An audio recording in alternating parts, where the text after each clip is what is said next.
कैसे हैं आप सभी लोग। एक बार फिर से स्वागत है आपका हमारे YouTube channel study with Yogesh में।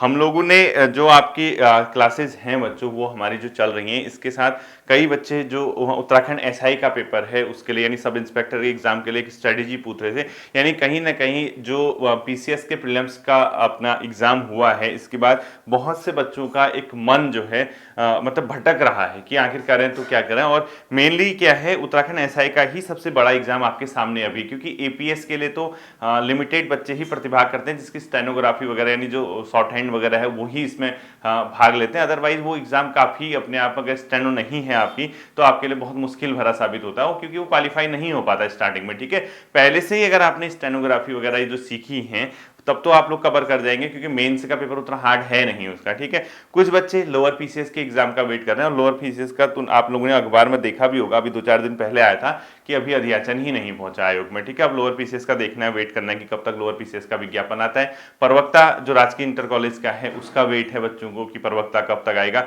पॉलिटेक्निक वाला तो आ गया है, प्रवक्ता जो आपका राजकीय इंटर कॉलेज वाला है उसका देखना है कि कब तक आता है। ठीक, मेन अब क्या है, एसआई का एग्जाम, सब इंस्पेक्टर का एग्जाम है, और उस एग्जाम के लिए मुझे लगता है कि बहुत से बच्चे, क्योंकि अपना होता ही एक जो 2 स्टार अपने कंधों में सजा के ड्यूटी करने का सबका सपना है ही है। उत्तराखंड एसआई का एक पद पुलिस विभाग के अंतर्गत यहाँ पे बहुत से लोगों का, बहुत से छात्र छात्राओं का एक सपना भी है बच्चों, ये सच्चाई है। ठीक है, तो उसी एग्जाम के लिए आप फोकस कर रहे होंगे, मैं उम्मीद करता हूँ। और ध्यान इस चीज़ का आपने हमेशा रखना है बच्चों, चूंकि एसआई का पेपर जो है अपने आप में वो इतना नॉर्मल नहीं है जितना आप लोगों को लग रहा होगा, क्योंकि 3 घंटे के अंदर 300 नंबर का पेपर, 3 घंटा 4 घंटा जो भी है, ठीक है, शायद 3 घंटा होगा, 3 घंटे के अंदर 300 नंबर का पेपर विथ मैथ्स और रीजनिंग, और 100 मार्क्स की हिंदी, 75 का जीएस और उत्तराखंड। एक अपने आप पर रियली मतलब टास्क बहुत मतलब तगड़ा आपके सामने है उस एग्जाम का।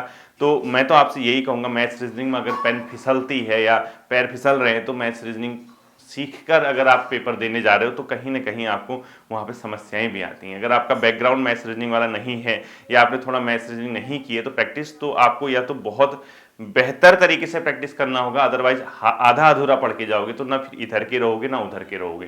ये मैं आपसे पहले भी कह चुका हूँ, एसआई की यही एसआई एग्जाम ऐसा है आपका, आपके सामने 2 चीजें हैं, या तो आप एसआई के एग्जाम के लिए जा रहे हो तो फिर आप पीछे मुड़ के मत देखना, क्योंकि अगर मन में दो मतलब आपकी शंकाएं हैं, यानी आपकी 2 चीजें आपके दिमाग में चल रही है कि यार मैं कोशिश करूंगा होगा तो ठीक है, नहीं तो कोई और देख लूंगा, तो फिर आप समय बर्बाद कर रहे हैं। क्योंकि इस एग्जाम का तो सीधा सीधा फॉर्मूला है कि आपके अंदर कॉन्फिडेंस होना चाहिए, आपको लगना चाहिए कि मैं इस एग्जाम को निकाल के रहूंगा, निकालूंगा। फिर उसके बाद होता है नहीं होता वो अलग चीज है, लेकिन अगर मन में शंका है कि यार मैथ्स रीजनिंग अच्छी हो जाएगी तो मेरा सिलेक्शन हो जाएगा, मैथ्स रीजनिंग में ये वाले चैप्टर आ जाएंगे तो मेरा सिलेक्शन हो जाएगा, हिंदी के ये आ जाएंगे तो मेरा सिलेक्शन हो जाएगा, तो अगर आपने इफ एंड बट की कंडीशन लगाई, यदि ऐसा होगा तो ऐसा होगा, यदि ऐसा होगा तो ऐसा नहीं होगा, तो फिर आपके लिए कहीं ना कहीं एक बार सोचना आपको चाहिए कि ऐसा एग्जाम के लिए आपको जाना है या नहीं जाना है। और जिन बच्चों की मैथ और रीजनिंग बहुत अच्छी है बच्चों, क्योंकि आप देखना इस एग्जाम में बहुत चीजें ऐसी हैं, जैसे हिंदी आप देखोगे पूरे 100 मार्क्स की आपकी जैसे हिंदी आती है। ठीक है, अब आप इसको बहुत इजीली, बहुत लाइटली नहीं ले सकते। आप 6-6, 7-7 नंबर के विलोम शब्द दिखेंगे, 5-6 नंबर के आपको पर्यायवाची शब्द दिखेंगे, इसके अलावा मुहावरे लोकोक्ति 4-5 नंबर की दिखेगी, पत्र लेखन वाला जो चैप्टर है उसके संबंधी एमसीक्यू 6-7 नंबर के दिखेंगे, हिंदी साहित्य वाले जो एमसीक्यूज हैं एनसीईआरटी आदि 7-8 नंबर वो दिखेगा, जनसंचार के माध्यम, जनसंचार से संबंधित जो टॉपिक है 4-5 क्वेश्चन उससे दिखेंगे, हिंदी कंप्यूटिंग फॉन्ट साइज और इससे संबंधित 3-4 क्वेश्चन, 2-3 क्वेश्चन इससे दिखेंगे, इसके अलावा तत्सम तद्भव वर्तनी शुद्धि जो है अपने आप में, इससे आपको क्वेश्चन दिखेंगे, उपसर्ग प्रत्यय से आपको क्वेश्चन दिखते हैं, संज्ञा सर्वनाम क्रिया विशेषण अव्यय से आपको क्वेश्चन दिखते हैं, शब्द भंडार से आपको क्वेश्चन दिखेंगे, हिंदी भाषा का विकास, देवनागरी लिपि, इनसे क्वेश्चन दिखेंगे, वर्ण वर्ण व्यवस्था, विराम चिन्ह, कारक क्रिया, इन सब से क्वेश्चन दिखेंगे। तो ये एक क्वेश्चन नहीं आने वाला। आज तक आपको हैबिट क्या बनी है, हिंदी आप उतने बड़े सिलेबस के 20 नंबर करके आते हो, 20 नंबर पेपर, उसमें भी कुछ क्वेश्चन लोकल उत्तराखंड के जो हमारे कुमाऊनी और गढ़वाली शब्दावली इनसे आती है, तो इसके आपके हैबिट बनी हुई है। लेकिन सडनली यही पेपर सेम सिलेबस के साथ 100 मार्क्स का होगा तो एक एक चैप्टर से 5-5, 6-6 क्वेश्चन मिनिमम आपके रहने वाले हैं। ठीक है, तो ये ध्यान रखना कि हिंदी जब पढ़ोगे तो विलोम शब्द को आप लाइटली नहीं ले सकते हो, पर्यायवाची को आप लाइटली नहीं ले सकते हो, ये क्योंकि आपकी नैया बिगाड़ देगा, आपकी वहां जो सिलेक्शन की चांसेज है वो कम कर देगा। इसलिए ध्यान रखना, हिंदी जो भी टॉपिक पढ़ लो सिलेबस के हिसाब से उसको बहुत डेप्थ में पढ़ना है, क्योंकि एक टॉपिक इतना पोर्शन कवर करने वाला है। ऐसा मत सोचना कि हिंदी लुसेंट पढ़ लिया, जो भी दूसरी दूसरी किताबें आप लोग पढ़ते हैं उसको पढ़ लिया, आपका सिलेक्शन हो जाएगा। आपको कंप्लीट सिलेबस आपके दिमाग में ये होना चाहिए कि क्या ये टॉपिक आपके सिलेबस में है या नहीं है। अब अलंकार सिलेबस में नहीं दिया तो अलंकार पढ़ के क्या करोगे, समास भी शायद नहीं दिया हुआ है सिलेबस में, ऐसा है कि उसको पढ़ के क्या करोगे। तो ये ध्यान देने वाली बात है बच्चों, सिलेबस के इर्द गिर्द ही अपनी तैयारी को रखना। अभी समय है आपके पास, अभी जो जुलाई एंड होने वाला है, अगस्त, सितंबर, अक्टूबर, नवंबर, दिसंबर, यानी 5 महीने का समय अभी भी आपके पास है। और 5 महीने से पूर्व जितना समय आपने इस एग्जाम के लिए व्यतीत किया है वो आपने सीखा है, कहीं ना कहीं पढ़ाई की है। 5 महीने जाने में समय नहीं लगता बच्चों, इस चीज को आप लोग ध्यान रखना। तो उत्तराखंड ऐसा है कि हिंदी पढ़ रहे हो बिल्कुल एक प्लानिंग के तहत, बिल्कुल एक स्ट्रेटेजी के तहत कि हर टॉपिक से हमारे प्रश्न वहां देखने को मिलेंगे, 4-4, 5-5 प्रश्न हमको देखने को मिलेंगे। तो हमारा एक एक नंबर से सिलेक्शन रुकता है नहीं तो, ठीक है, अगर हम हल्के में लेंगे। और मैंने नोट किया है 300 में से पिछली बार भी देखोगे आप 215-20 के आसपास इसकी कट ऑफ रही होगी, कहीं ऐसी ही रहती है, मतलब 210, 212, 215, यानी आपको इस तरीके से अपना स्कोर रखना है। और ये मत सोचता कि 300 नंबर का पूरा पेपर देखना है। और इसमें ध्यान रखना, मैथ्स और रीजनिंग का पोर्शन ये बहुत काम आपका खराब भी कर सकता है, बिगाड़ भी सकता है या सही भी कर सकता है, ठीक है, क्योंकि ये है 125 नंबर के। अब यहाँ पर बच्चों का क्या है, मैंने जो देखा उत्तराखंड के अंदर जो तैयारी करते हैं उसमें 70% छात्र ऐसे हैं जो मैथ्स रीजनिंग की तैयारी नहीं करता है। यहाँ 30% होंगे जिसने सेंटर एग्जाम की तैयारी की है, किसी ने बैंकिंग की है, कोई एसएससी वगैरह वाले, वही बच्चे मैथ्स रीजनिंग पे फोकस रखते हैं। तो ये बहुत बड़ा पोर्शन है बच्चों। इसमें एक सामान्य शाखा का बच्चा जो आर्ट बैकग्राउंड का है या जिसने बहुत लंबे समय तो मैथ्स रीजनिंग नहीं पढ़ी, कोशिश तो वो कर रहा है, मैं जानता हूँ, सीखने की कोशिश पूरी है उसकी, भरपूर अपनी तैयारी कर रहा है उस चीज में। लेकिन समस्याएं कहां पर आ रही हैं, समस्या आ रही है कि इफ एंड बट, यदि यार ऐसा क्वेश्चन आएगा तो मेरा सिलेक्शन हो जाएगा। मतलब वो इस चीज के लिए कितना तैयार है कि अगर क्वेश्चन घुमा के आ गया, थोड़ा सा उसने कॉन्सेप्ट बदल दिया, हल्का सा इधर उधर कर दिया, क्या वो उस क्वेश्चन को अटेम्प्ट करने में, उसको सही आंसर निकालने में कामयाब होगा या कारगर होगा। ये सबसे महत्वपूर्ण चीज है बच्चों। हमने कहा कि हमने सिलेबस पूरा मैथ्स रीजनिंग चार्ट दिया, हमने पूरा पढ़ लिया, हम तैयार हैं हमारा, जबकि मैं ये मान के चल रहा हूं कि अगर हमारा बैकग्राउंड आर्ट बैकग्राउंड है, हमने मैथ्स रीजनिंग की पूरी क्लासेस कर ली, क्या हम इस चीज के लिए तैयार हैं कि अगर क्वेश्चन घुमा के आएगा तो हम उसको सॉल्व कर पाएंगे?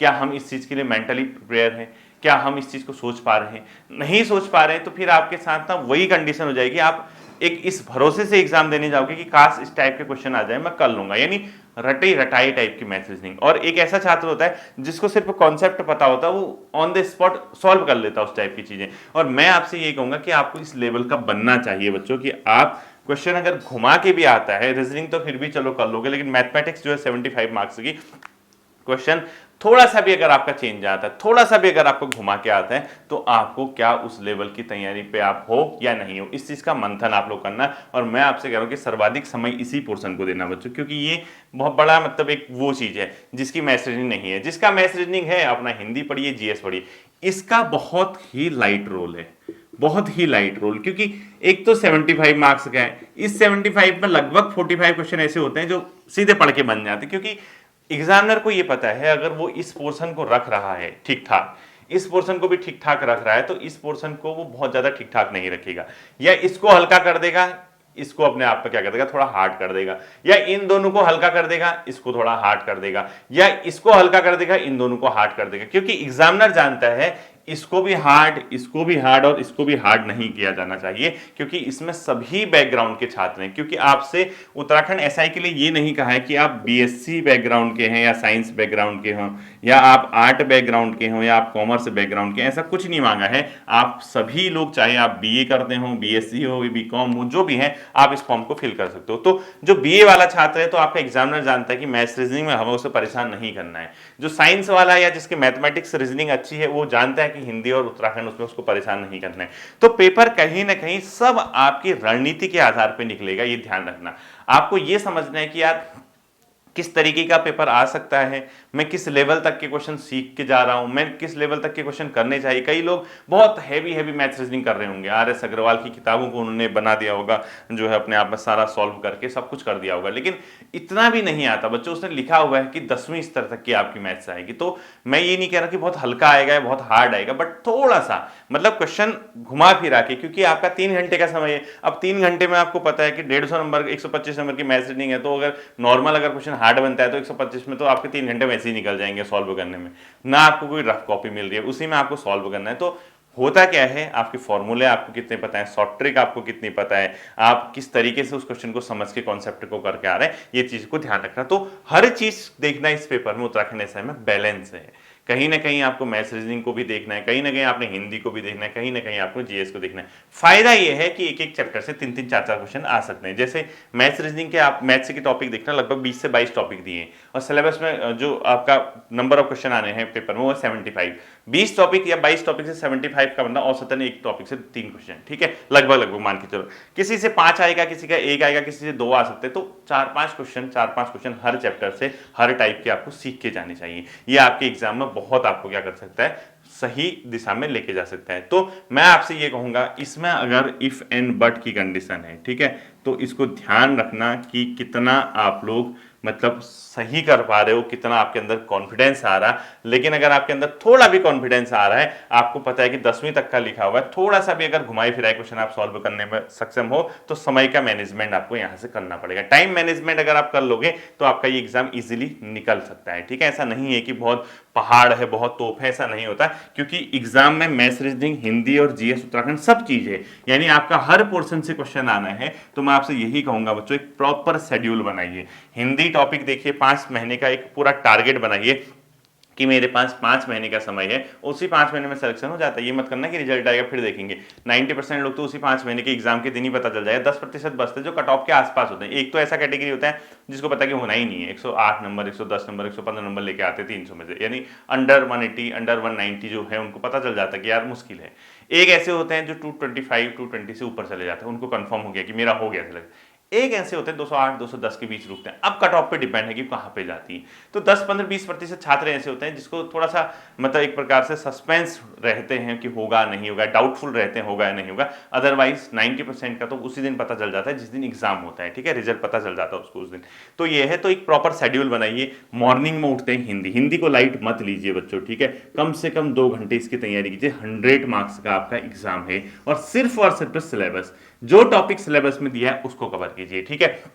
उसके बाद दिन आपका पास पूरा पड़ा है बच्चों, मैथ्स रीजनिंग कम से कम 3 से 4 घंटे मैथ्स रीजनिंग पे काम कीजिए, जिस तरीके से भी समय निकालते हो इसको। और उसके बाद आता है जीएस उत्तराखंड, लगभग 2 से ढाई घंटा, 2 से 3 घंटा, बहुत बड़ा नहीं है बच्चों, ठीक है। तो आप 2, 4, 2, 6, 6, 2, 8, 8 और 9 घंटे का अगर आप शेड्यूल बनाते हैं, तो इसमें से अगर आप 7-8 घंटे भी सही तरीके से पढ़ पा रहे हो, ईमानदारी से पढ़ रहे हो, तो आप इजीली, क्योंकि आपके पास इस एग्जाम में एक और बड़ी चीज, अच्छी चीज है।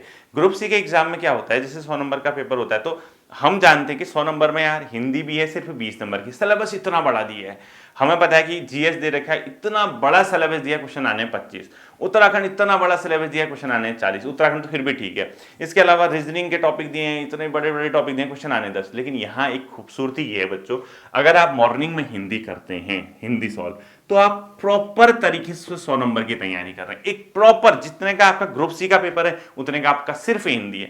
तो विलोम, पर्यायवाची जितना हो सकता है पढ़िए, उसको याद करने की कोशिश कीजिए। समझने की तो है ही नहीं हिंदी, कुछ टॉपिक जो आपके व्याकरण से संबंधित है वो तो आप समझेंगे, लेकिन अदर जो वो ऐसे टॉपिक हैं जिसपे आपको बहुत ज्यादा, आप खुद ही जानते हैं कि इस तरीके के टॉपिक जो रटने वाले हैं, चाहे पर्यायवाची, विलोम, ये वो तो आपको देखना ही पड़ेगा, ठीक है। उसके बाद मैथ्स रीजनिंग अगर आप 3 से 4 घंटे दिन के समय में निकालते हैं तो पूरा 125 नंबर का है बच्चों, दोनों मिला के। और सिलेबस, और इसमें तो आपका टाइम ऐसे ही पास हो जाएगा। आप परसेंटेज चैप्टर कर रहे हैं, आप एवरेज कर रहे हैं, आप इसके अलावा प्रोपोर्शनल वाला कर रहे हैं, रेशियो वाला जो चैप्टर है, इसके साथ आप टाइम एंड डिस्टेंस कर रहे हैं, या अपने आपका प्रॉफिट एंड लॉस कर रहे हैं, या कंपाउंड इंटरेस्ट कर रहे हैं, सिंपल इंटरेस्ट कर रहे हैं। ये जो चैप्टर हैं आपके सिलेबस में दिए हुए, तो आपका एक एक 2-2 दिन में एक एक चैप्टर होता है, तो बहुत इजीली, बहुत अच्छे से टाइम पास होता है इसमें। ये बोरिंग टॉपिक भी नहीं है। इसके अलावा जीएस और उत्तराखंड में ज्यादा समय आपको देना है ही नहीं। उत्तराखंड मैंने आपसे क्या बोला है, परीक्षावाणी पढ़िए और करंट अफेयर पढ़िए, उस समय का विंसर ईयरबुक और इकोनॉमी सर्वे।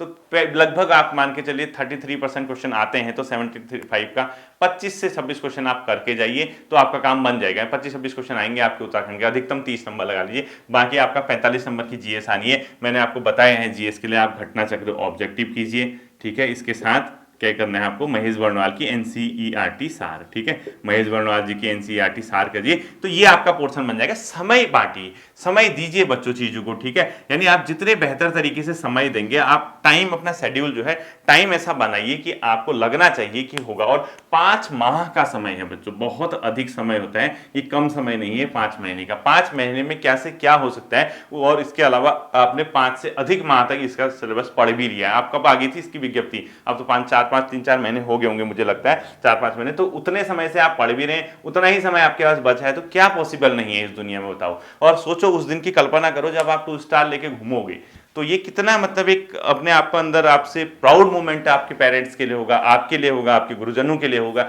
बहुत अच्छी मतलब एक प्रकार से जॉब है बच्चों। उत्तराखंड में एसआई का एग्जाम है, किसी भी स्टेट में सब इंस्पेक्टर बनना आप जानते हैं, अपने आप में एक पावर है, अपने आप में एक प्रतिष्ठा है, अपने आप में एक जो कहोगे आप वर्दी का एक सुकून है, और मित्र पुलिस के अंदर आप उसका पार्ट बनेंगे तो लोगों की सेवा करने का मौका आपको मिलेगा, लोगों की भलाई करने का आपको मौका मिलेगा। जितना अच्छा काम करोगे, एक वीरों वाला काम है बच्चों इस डिपार्टमेंट में जॉब करना, तो कहीं ना कहीं मान के चलिए 2 स्टार के साथ अगर आप जाते हैं तो उसके लिए आपको आज कर्म करने होंगे, आज कर्म करने होंगे, तो फल आपको ऑटोमेटिकली मिलेगा बच्चों, क्योंकि समय जाने में समय नहीं लगता। आज क्या है, जुलाई एंड होने वाला है, 4-5 महीने में एग्जाम हो जाएगा, उसके 2-2.5 महीने 3 महीने में रिजल्ट आ जाएगा। तो सोचिए आपका नाम होगा तो कितना एक मूवमेंट आपके लिए होगा, कितना एक खुशी का, कितना एक प्राउड मोमेंट आपके लिए, आपके परिवारजनों के लिए, आपके रिश्तेदार नातेदारों के लिए। अब रिश्तेदार नातेदार हटा भी दो तो परिवार के लिए, आपके लिए कितना खुशी का मोमेंट होगा, आप खुद ही सोचिए, ठीक है, इतना। इसके अलावा कई बच्चे ऐसे हैं जिसका एग्जाम ही नहीं है उत्तराखंड एसआई का, उनको भी काफी परेशान है। देखिए आपने अखबारों में पढ़ा होगा, हाल फिलहाल में कनिष्ठ सहायक की भर्ती की बात चल रही है। इसके अलावा जो अपने आप में शिषपाल की भर्ती उसकी बात चल रही है, न्यूज़पेपर से ही मुझे भी पता चला। कई बच्चे जो है अपने आप में कनिष्ठ सहायक, शिषपाल और कुछ एपीएस की भर्ती का वेट कर रहे हैं। प्रवक्ता आएगा बच्चों राजकीय इंटर कॉलेज का, कुछ समय बाद लोअर पीसीएस भी में भी देखने को मिले। अभी तो खैर मुझे भी ज्यादा जानकारी नहीं है कब तक आएगा क्या आएगा, यानी आपके पास एग्जाम आने वाले हैं बच्चों। आप पूर्ण तरीके से अगर तैयार हैं तो आपको उसमें सिलेक्शन लेने से कोई नहीं रोक पाएगा। आप कर्म कीजिए, अपनी मेहनत कीजिए, मेहनत को कोई तोड़ नहीं है। जितनी अच्छी मेहनत करोगे, आज नहीं तो कल आपका सिलेक्शन होगा ही होगा। समय जाने में क्या समय लगता है बताइए। मैं एक ही चीज तो आपसे बार बार कहता हूं, आज नहीं तो कल आपका सिलेक्शन होना है, ये कंफर्म मान के चलिए। लेकिन अपनी तैयारी, अपना जो मतलब आपके हाथ में जो, क्योंकि देखो विज्ञप्ति कब आ रही है, कौन सी आएगी, क्या आएगी, ये तो आपके हाथ में है नहीं। आप क्या करोगे, थोड़ा सा प्रेशर बनाओगे सरकार पे, या थोड़ा सा आप हल्ला गुल्ला करते हैं, तो उसके बाद रिलीज भी अगर होता है, ओवरऑल सिलेक्शन किससे होना है, ओवरऑल सिलेक्शन होना आपकी मेहनत से। विज्ञप्ति दे दी, पोस्ट निकल गई, आपका तैयारी का लेवल गोल है, फिर क्या करोगे बताओ। फिर तो उसके बाद आप इतने लंबे समय तक वेट करते रहोगे कब आएगा क्या आएगा। तो बढ़िया एग्जाम आपके सामने आने वाले हैं। जो ग्रुप सी की तैयारी करता है, कनिष्ठ सहायक के एग्जाम आपके पास आने वाला है, अभी से तैयारी में लग जाइए, जुट जाइए। इस चैनल पे बहुत कंटेंट है बच्चों। उत्तराखंड 40 नंबर की आती है, पूरा प्लेलिस्ट में जाके जिला सीरीज आपको पढ़ना पड़िए, उत्तराखंड का इतिहास पढ़ना पड़िए, इंडिविजुअल टॉपिक सीरीज पढ़ना पड़िए, उत्तराखंड की इकोनॉमी सर्वे पढ़ना पड़िए। एक कॉन्सेप्ट, एक बेस बन जाएगा आपका, ठीक है। इसके अलावा जो दूसरा सेक्शन है, चाहे आपका जीएस वाला है, उसके लिए जीएस के लिए, क्योंकि ग्रुप सी के लिए प्रॉपर जीएस नहीं पढ़ाई जा सकती बच्चों, क्योंकि वो सिलेबस में है ही नहीं टॉपिक उतने। 25 नंबर के लिए तो पूरे इतना हिस्ट्री, ज्योग्राफी, इकोनॉमी कोई पढ़ाएगा नहीं, ठीक है। इसके साथ ही आपका कुछ पोर्शन हिंदी का आता है, लगभग कंप्लीट किया हुआ है हिंदी का। कुछ किताबें आप लोग ले लीजिए, उसके साथ साथ मेहनत कीजिए। आज मेहनत करोगे, कल आपको परिणाम अवश्य मिलेगा, ठीक है। तो बी पॉजिटिव, एक होपफुल रहिए, अपने आप में भविष्य की जो आपकी संभावनाएं हैं उस पर निरंतर काम करते रहिए, कि आज नहीं तो कल आपका फ्यूचर बेटर होगा। और ये बेटर तभी होगा क्योंकि आप जब मेहनत करेंगे, क्योंकि ओवरऑल कहानी उसी पे आके खत्म होती है कि आपका एग्जाम कैसा हुआ। कल हो, परसों हो, आज हो, ओवरऑल सिलेक्शन आपकी एग्जाम पे डिपेंड है कि कैसा काम उसमें करके आए हो, ठीक है। उम्मीद करता हूं ये बात आपकी समझ आई होंगी। उत्तराखंड एसआई के जो छात्र हैं, पूरे डेडिकेशन के साथ डेडिकेट होके लगे रहिए, कहीं ना कहीं आपकी सफलता बहुत आपके नजदीक है। फिर मिलते हैं अगले सेशन पे, अपना ध्यान रखिएगा। Thank you.